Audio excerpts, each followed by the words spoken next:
careful when you go looking for something. Because when you find it, it might be something that doesn't want to be found.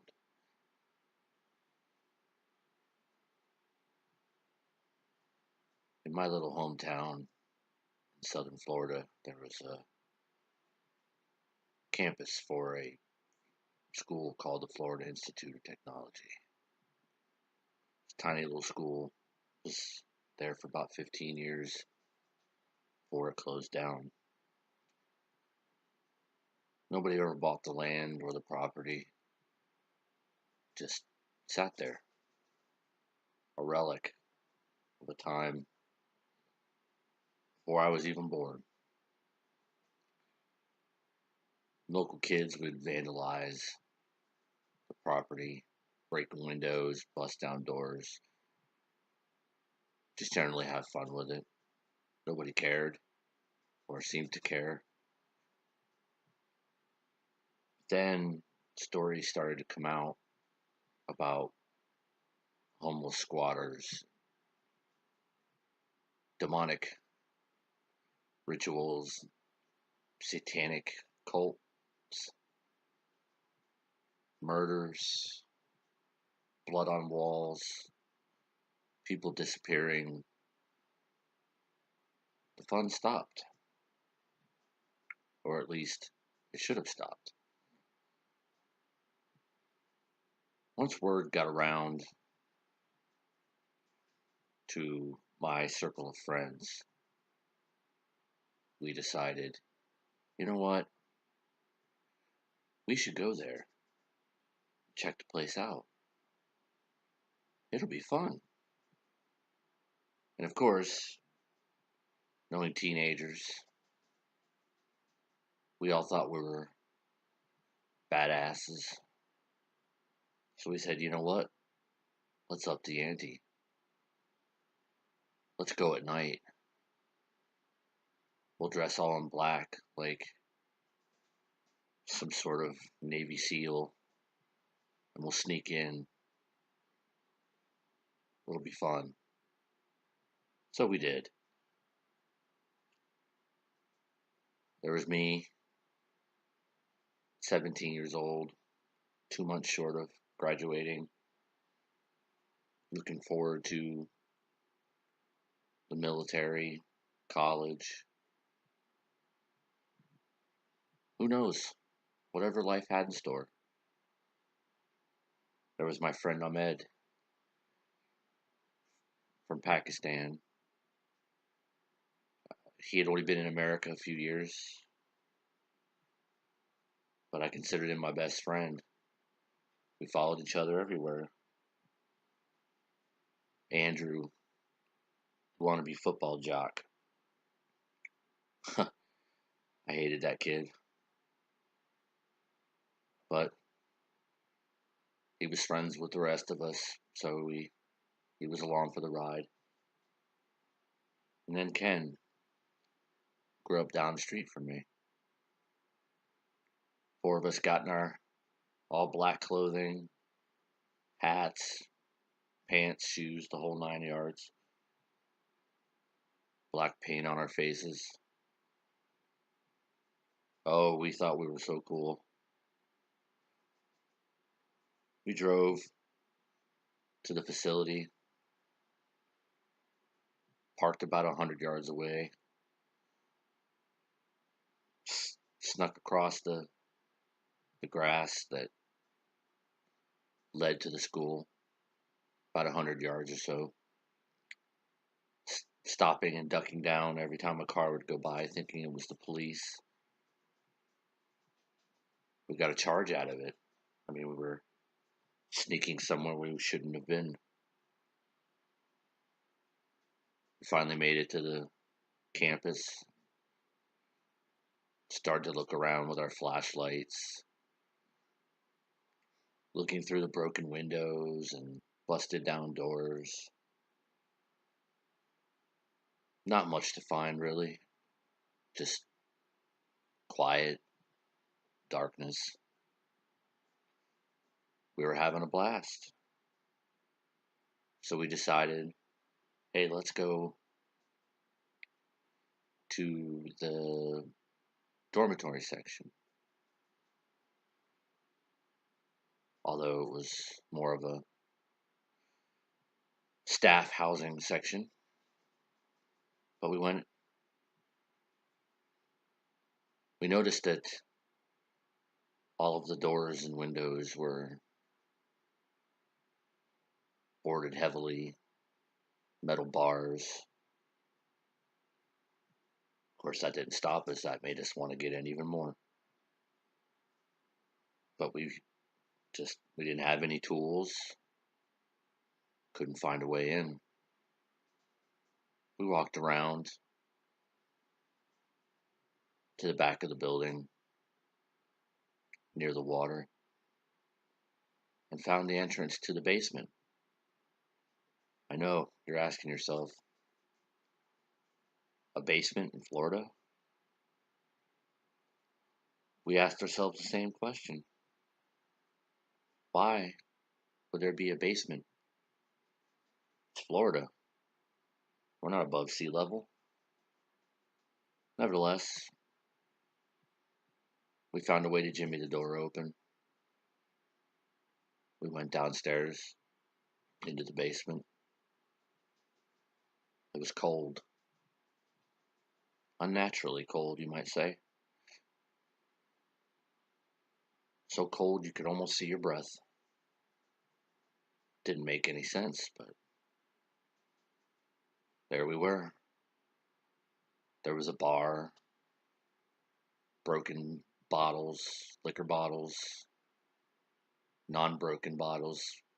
Seemed as if somebody had had a party down there. But then there was this odd feeling came over me. Felt like we weren't alone. Like we were being watched. I don't think any of the others noticed. They were too busy rummaging around, seeing what they could find, breaking bottles, typical deviant things. But then Ahmed says, hey guys, there's stairs. Leading to the rest of the house. Let's go up. Let's go up. Yeah, that's a good idea. Let's go. So we started to make our way up the creaky stairs. Creak. About halfway up, there was a broken light on the wall. Shade was off, cover was off. Just a light bulb. It flickered on and off. What the hell was that? Andrew said. Ah, don't worry about it, I said. There's probably still power. We just didn't know it. But yet, I don't think I believed that. Still, the urge to carry forward kept me going. So we made our way to the top of the stairs. Once we reached the top, the door was right there to go inside, see whatever we could see inside the house. At that moment, the light started flickering again, faster and faster, off and on, like someone was flicking the switch constantly. At that point, I think everybody got the hint. And we all looked at each other and said, yeah, let's get out of here. We left, made our way back towards the main buildings, forgetting what had just happened. chalking it up as just something odd.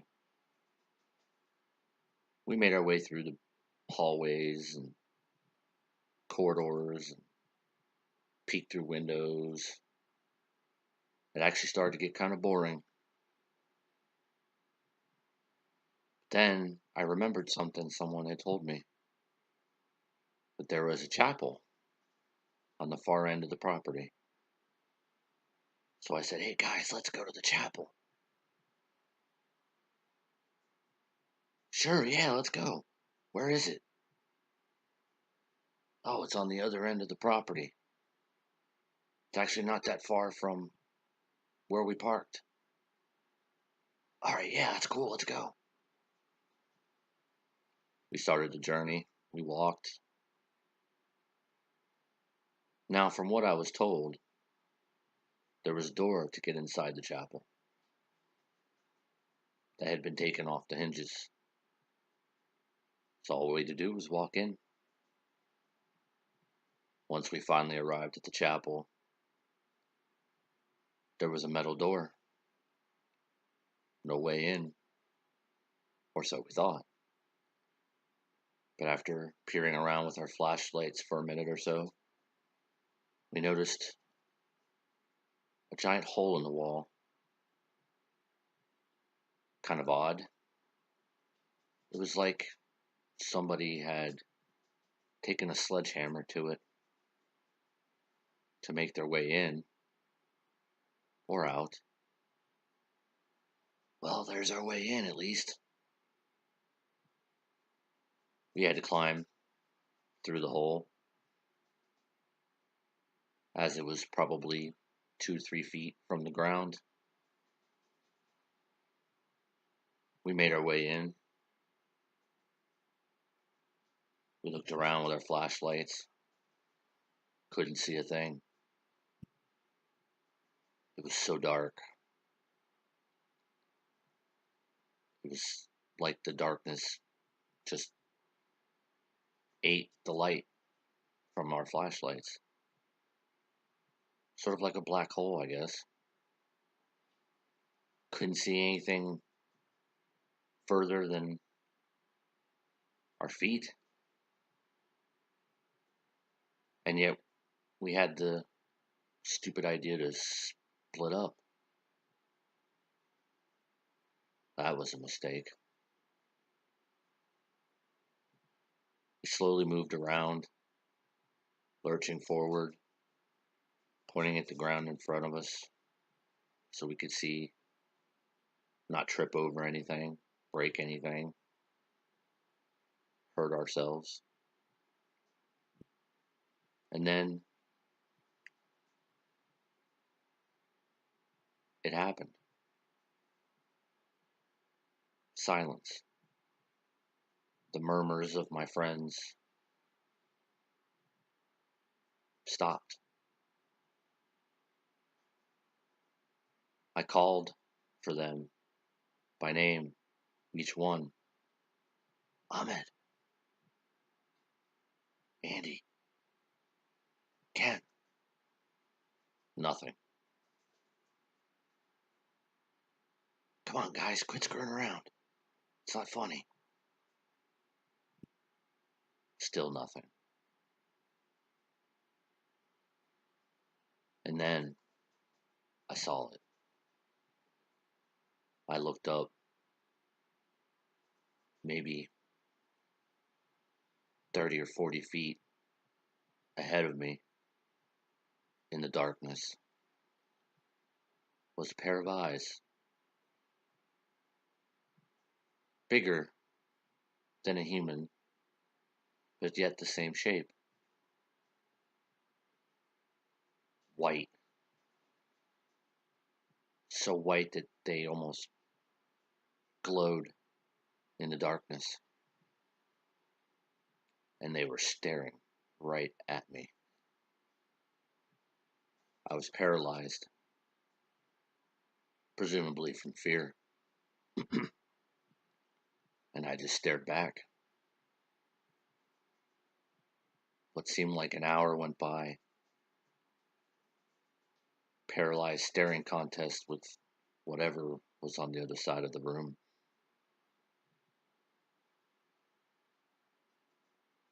Then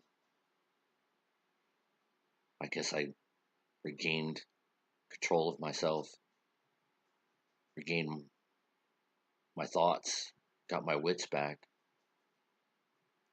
I was able to move. And at that moment,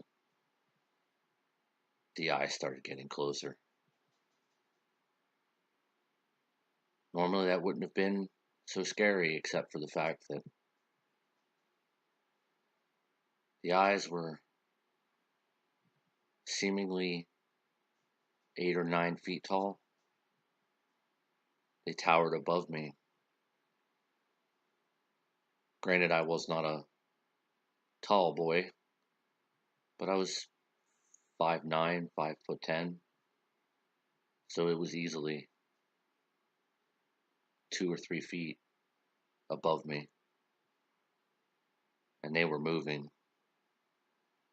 coming towards me rapidly.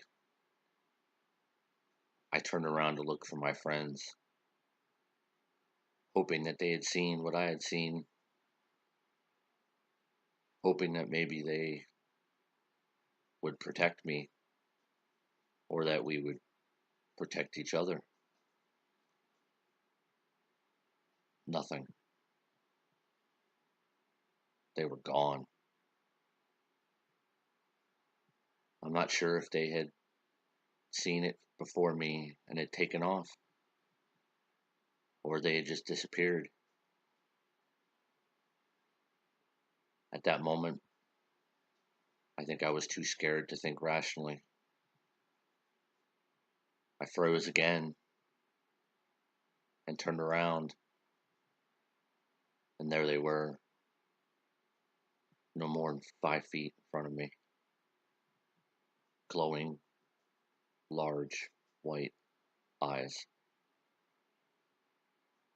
staring down at me. I had no idea what to do. Words could not come out of my mouth. I couldn't speak. It was as if it had control of my mind and my body.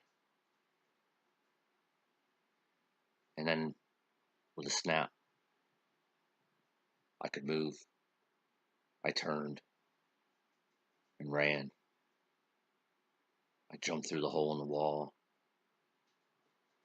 panting, heart beating like a bongo drum. Ran as fast as I could, down the hallways and corridors, turning everywhere I could find a place to turn. I felt it. It was behind me. I felt like at any second it was going to grab me. Maybe it had grabbed them too. I just didn't know. All I knew is I had to keep running. I ran and ran and ran, so scared that I don't think I took a breath. I ran so fast that I eventually caught up with my friends, who were also running, and I passed them, headed towards the car. I didn't even care whether any of them lived or died. All I cared about was getting out of there. No worry whether or not whatever it was caught the slow one. I was just glad to be away. I made it to the car, hid behind it, panting, finally taking a breath after what seemed like hours. Tears ran down my face. My friends all made it back. What the hell happened, man? What the fuck was that? Nobody said a word.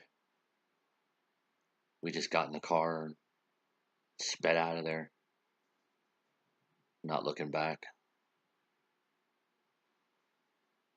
Nobody said a word on the ride home, just occasionally looking at each other in disbelief. Each one of us went home. I assume nobody slept. I certainly didn't.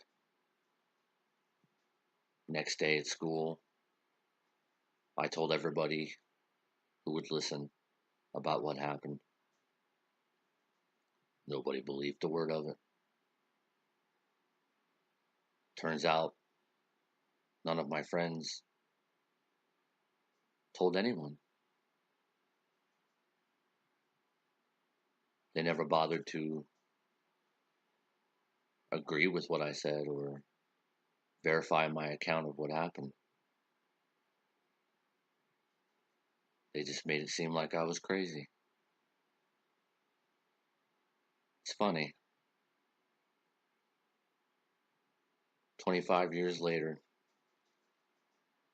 military service, marriage, child of my own, I still remember it. I've talked to all three of them since then in the 24 plus years. None of them remember anything. They don't remember what we saw. They don't even remember going. It's as if it never happened.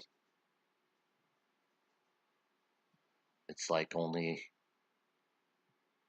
a dream. But it wasn't a dream. Something was at that school, and it was not happy that we found it. And for some reason, it chose me to remember it.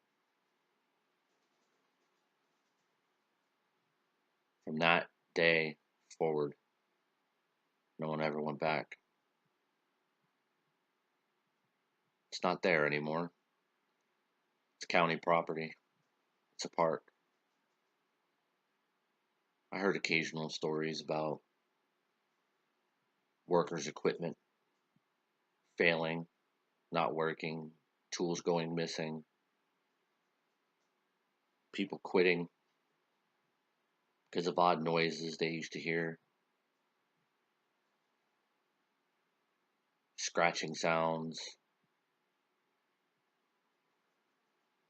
something as if it was the wind howling at night. I guess everybody just decided to forget, but I wasn't allowed to. Maybe whatever that was is still out there. Or maybe it's me.